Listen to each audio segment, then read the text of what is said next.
Hu masih mengangguk, lalu semua orang mengikuti Chen Ping dan pergi.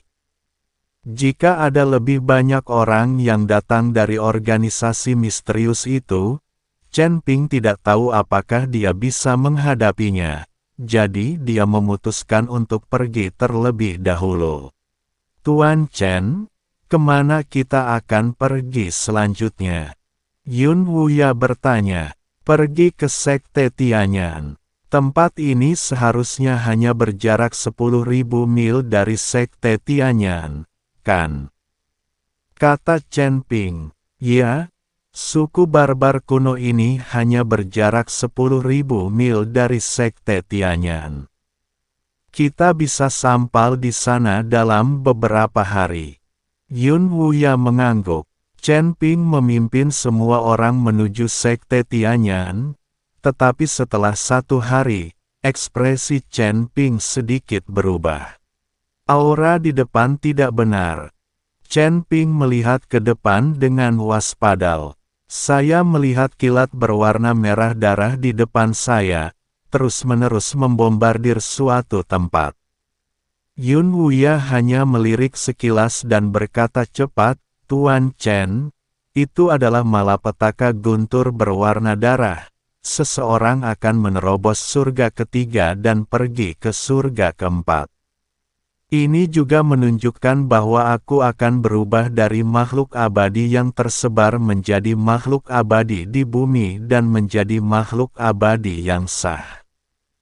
Kesengsaraan guntur ini terlihat agak mengerikan. Chen Ping memperhatikan dengan saksama kesengsaraan guntur berdarah di depannya. Kekuatannya saat ini seharusnya cukup untuk mencapai level keempat. Namun Chen Ping belum mengetahui tentang malapetaka guntur ini, jadi dia berkata, ayo kita pergi dan melihatnya.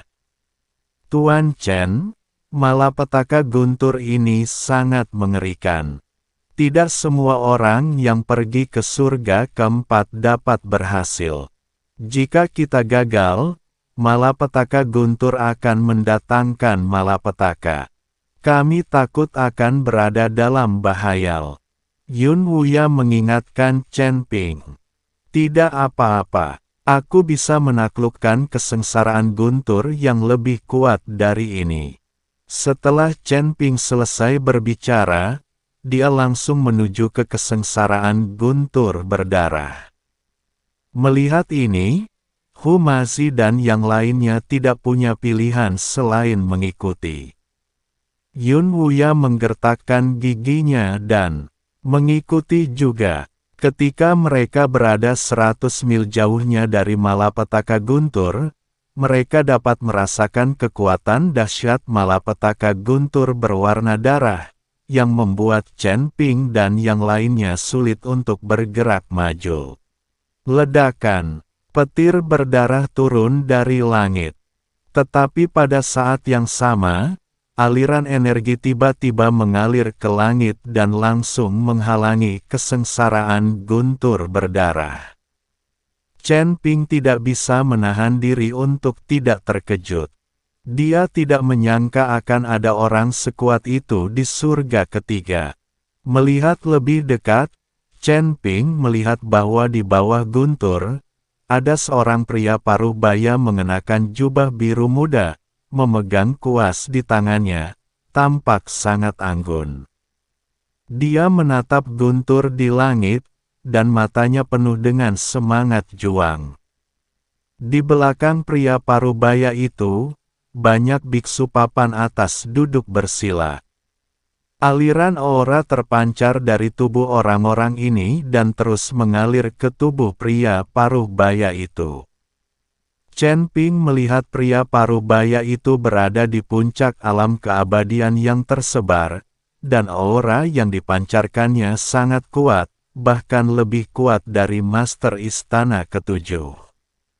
Yang terpenting adalah para kultivator teratas di belakangnya, banyak di antaranya yang berada di level ke-7 atau ke-8 di alam abadi longgar, dan di antara mereka ada 5 kultivator di level ke-9 di alam abadi longgar.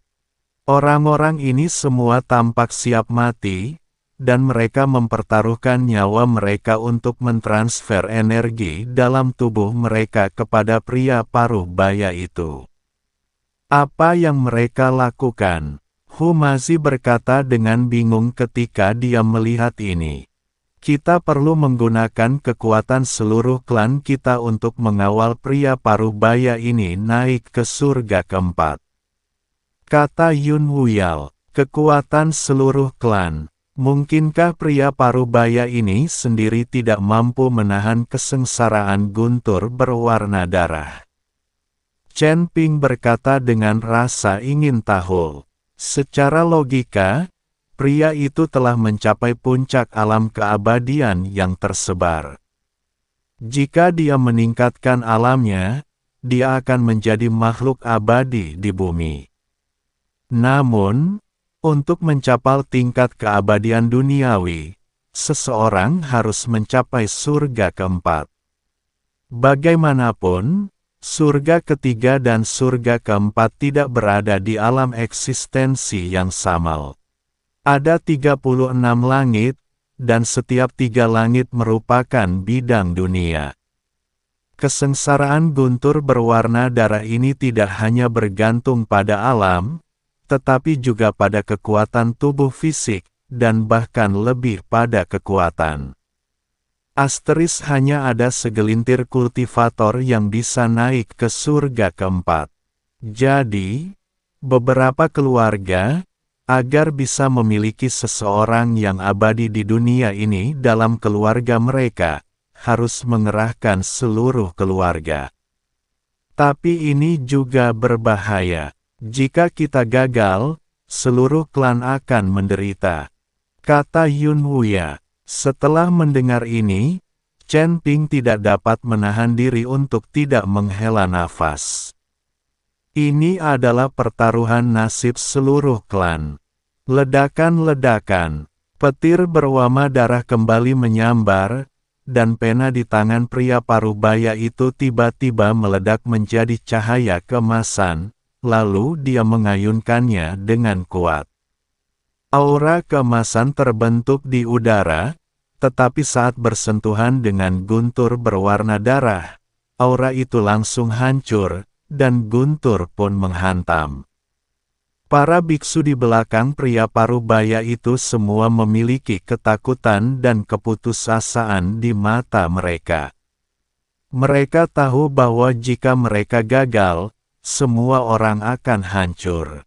Melihat gemuruh guntur, pria paruh baya itu menarik napas dalam-dalam, dan tubuhnya langsung berubah menjadi aliran cahaya. Orang ini benar-benar ingin menggunakan tubuhnya untuk menahan malapetaka guntur berdarah ini. Demi keluarga dan rakyatnya, dia hanya bisa berhasil, tidak gagal. Ledakan. Seberkas cahaya itu seketika menghancurkan guntur, dan harapan kembali menyala di mata setiap orang. Akan tetapi, saat harapan mulai menyala, bencana guntur berdarah yang tak terhitung jumlahnya datang lagi. Pria paruh baya itu meraung putus asa, dan pena di tangannya terus memancarkan cahaya keemasan, mengisolasi para anggota suku di bawah. Dia tahu bahwa kegagalannya bukanlah hal yang buruk adalah seluruh klan akan menderita. Semakin banyak kesengsaraan guntur berwarna darah, dan napas pria paruh baya itu mulai melemah. Para anggota suku di bawah berusaha sekuat tenaga untuk memasok energi ke tubuh pria itu. Beberapa anggota suku muntah darah dan jatuh ke tanah, mati kelelahan. Begitu saja, setelah lebih dari selusin kesengsaraan guntur berwarna darah, aura pria paruh baya itu sudah menurun. Takdir, ini mungkin nasib klan Wuyuku. Patriark, lupakan saja, lupakan saja. Ada orang yang sudah kehabisan tenaga dalam berkultivasi, setelah selesai bicara, langsung jatuh ke tanah dan mati. Lelaki parubaya itu menyaksikan para prajuritnya sekarat satu persatu, mendesah pelan, dan sorot matanya penuh kesedihan. Jika mereka kalah, seluruh orang mereka akan hilang. Demi mempertaruhkan negeri dongeng, nyawa seluruh klan kini dipertaruhkan. Apakah itu sepadan? Pria parubaya itu kebingungan saat ini. Namun, mata pria parubaya itu tiba-tiba tertuju pada Chen Ping, lah menemukan bahwa ketika Chen Ping menghadapi malapetaka guntur berdarah di depannya, lah tampak sangat tenang dan tidak menunjukkan rasa takut sama sekali. Tuan, bisakah kau membantuku menerobos malapetaka guntur yang berdarah ini? Pria parubaya itu bertanya pada Chen Ping. Chen Ping menggelengkan kepalanya. Dia bahkan tidak tahu apakah dia bisa menahan kesengsaraan guntur berdarah. Jadi bagaimana dia bisa membantu pria itu? Setelah mendengar ini, lelaki parubaya itu sedikit mengernyit. Meskipun Chen Ping hanya berada di level kelima dari Luz Immortal Realm, dia selalu merasa bahwa kekuatan Chen Ping benar-benar luar biasa. Kalau tidak, saat menghadapi kesengsaraan guntur berdarah, sekalipun seseorang berada di puncak alam abadi longgar, penampilannya akan langsung berubah. Semua anggota suku, dengarkan dan keluarkan tas penyimpanan kalian. Pria parubaya itu berkata dengan keras. Puluhan ribu anggota suku tidak tahu mengapa mereka melakukan ini, tetapi mereka semua melakukan apa yang diperintahkan dan mengeluarkan tas penyimpanan merekal. Pria parubaya itu melambaikan tangannya, dan puluhan ribu tas penyimpanan terbang langsung di depan Chen Ping. Sumber daya ini untukmu, agar aku dapat membantumu menerobos kesengsaraan guntur yang berdarah. Pria parubaya itu berkata dengan cemas. Jika tidak ada yang menolongnya, dia tidak akan pernah bisa menerobos. Maka seluruh klan Wuyu akan tamat dan tidak ada lagi. Chen Ping melihat tas penyimpanan itu, tidak mengatakan apa-apa, dan menggelengkan kepalanya. Tidak ada gunanya mengambil risiko untuk hal-hal ini. Pria parubaya itu mengerutkan kening, lalu berkata lagi, Tuanku, hamba tidak dapat menembus malapetaka guntur berwarna darah ini, tetapi tolong selamatkan beberapa anggota klan hamba, sehingga klan Wuyu hamba tidak akan hancur. Setelah mengatakan itu, pria parubaya itu melambaikan tangannya, dan puluhan pria dan wanita muda terbang dan datang tepat di depan Chen Ping.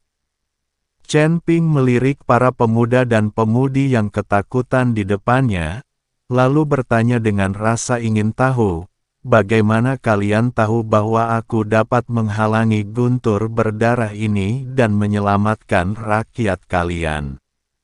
Merasa, kata pria parubaya itu, tetapi jika kamu tidak dapat menghentikan malapetaka guntur berdarah, dan semua orangku hancur, aku tidak akan menyalahkanmu.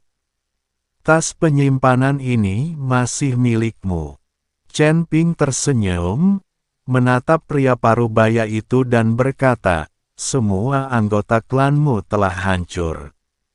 Entah aku membantumu atau tidak, tas penyimpanan ini tetap milikku. Apakah menurutmu kau bisa menghentikanku jika kau mati? Ketika lelaki parubaya itu mendengar ini, dia tertegun dan tidak bisa berkata apa-apa. Jika mereka semua mati, semua yang ada pada mereka akan tetap menjadi milik Chen Ping. Jadi mereka tidak perlu membantu sama sekali. Jika kau ingin membantu, bantulah. Jika kau tidak ingin membantu, lupakan saja. Kami tidak takut mati. Seorang pria muda bergaun putih melotot ke arah Chen Ping dengan tidak senang. Pemuda ini juga termasuk di antara puluhan kultivator itu, dan tingkat kultivasinya berada di level ke-8 Luz Immortal Realm. Memiliki tingkat kultivasi seperti itu di usia yang begitu muda, dia memang sangat berbakat. Chen Ping meliriknya dan mendapati bahwa di antara lusinan kultivator ini, semuanya berasal dari generasi muda dengan bakat luar biasa. Nampaknya hal ini dilakukan untuk menjaga api bagi suku Wuyu mereka. Jangan kasar. Pada saat ini, seorang gadis berdiri, wajahnya sedikit pucat, tetapi matanya penuh dengan ketenangan. Rekan Taoisku, saya benar-benar minta maaf. Kami bersikap kasar. Anda berhak untuk membantu atau tidak. Setelah gadis itu selesai berbicara, dia melihat ke arah puluhan biksu dan berkata, ini mungkin nasib suku Wuyu kita. Terimalah dan bertarunglah dengan pemimpin suku. Ayo bertarung. Puluhan kultivator berencana untuk mengikuti pemimpin klan untuk melawan kesengsaraan guntur berdarah lagi. Pria parubaya itu mendesah pelan, dengan ekspresi tak berdaya di wajahnya. Awalnya dia ingin meninggalkan percikan bagi suku itu agar suku Wuyu bisa tumbuh lebih kuat di masa depan. Namun kini, saya khawatir tidak akan ada lagi suku Wuyu di masa mendatang. Seluruh suku Wuyu telah lenyap dalam arus sejarah yang panjang. Tunggu sebentar. Chen Ping tiba-tiba berbicara. Harapan melintas di mata pria parubaya itu, dan Humazi menarik Chen Ping dan berkata, Chen Ping, pikirkan baik-baik. Kesengsaraan guntur berdarah ini sangat mengerikan. Bisakah kamu membantu orang-orang ini menghalanginya? Tidak mungkin membantu semua orang menghalangi malapetaka guntur, tetapi kita masih bisa mencobanya untuk puluhan kultivator ini. Kata Chen Ping, Tuan, apakah Anda bersedia membantu kami? Tanya pria parubaya itu penuh harap. Saya tidak membantu, saya sedang berbisnis. Setelah Chen Ping selesai berbicara, dia melangkah maju dan memasuki area kesengsaraan guntur. Chen Ping mengangkat telapak tangannya ke atas, cahaya keemasan melesat ke langit, lalu perisai emas terbentuk di sekelilingnya. Perisai emas ini menutupi puluhan biksu itu. Melihat ini, pria parubaya itu tersenyum, dan tidak ada lagi keraguan di matanya. Petir menyambar satu demi satu, dan aura yang dikeluarkan oleh pria parubaya itu mulai menjadi ilusi. Semua anggota suku lainnya juga telah mencapai saat terakhir mereka. Mereka tidak mempunyai kemampuan lagi dan hanya bisa menyaksikan petir itu menyambar dan merenggut nyawa manusia satu demi satu. Awalnya, mereka mengira bahwa kekuatan seluruh klan akan mampu menahan malapetaka guntur berdarah dan mengirim pemimpin klan mereka ke surga keempat, mencapai alam keabadian duniawi. Tetapi sekarang, mereka berpikir terlalu sederhana. Pada saat ini, energi yang tak terhitung jumlahnya meletus dari tubuh Chen Ping, menopang perisai emas itu. Kilatan petir menyambar perisai itu namun gagal menembusnya. Puluhan pendeta menyaksikan tanpa daya ketika rekan-rekan pendeta mereka menjerit kesakitan dan terbunuh oleh guntur. Apa yang kau lakukan? Cepat dan selamatkan mereka. Melihat ini, pemuda berpakaian putih itu berteriak pada Chen Ping. Dia percaya bahwa hanya dengan memperluas perisai, Chen Ping dapat menyelamatkan lebih banyak orang. Chen Ping mengabaikannya dan mulai melawan Guntur dengan sepenuh hati dan jiwanya. Gadis itu melotot ke arah pemuda berpakaian putih dan berkata, "Diam." Pria parubaya itu menyaksikan rakyatnya ditelan Guntur dan akhirnya menyerah. Ah! Dengan suara gemuruh, seluruh tubuh lelaki parubaya itu terbakar. Ketua, puluhan biksu di bawah perisal emas Chen Ping menangis setelah melihat pemandangan ini.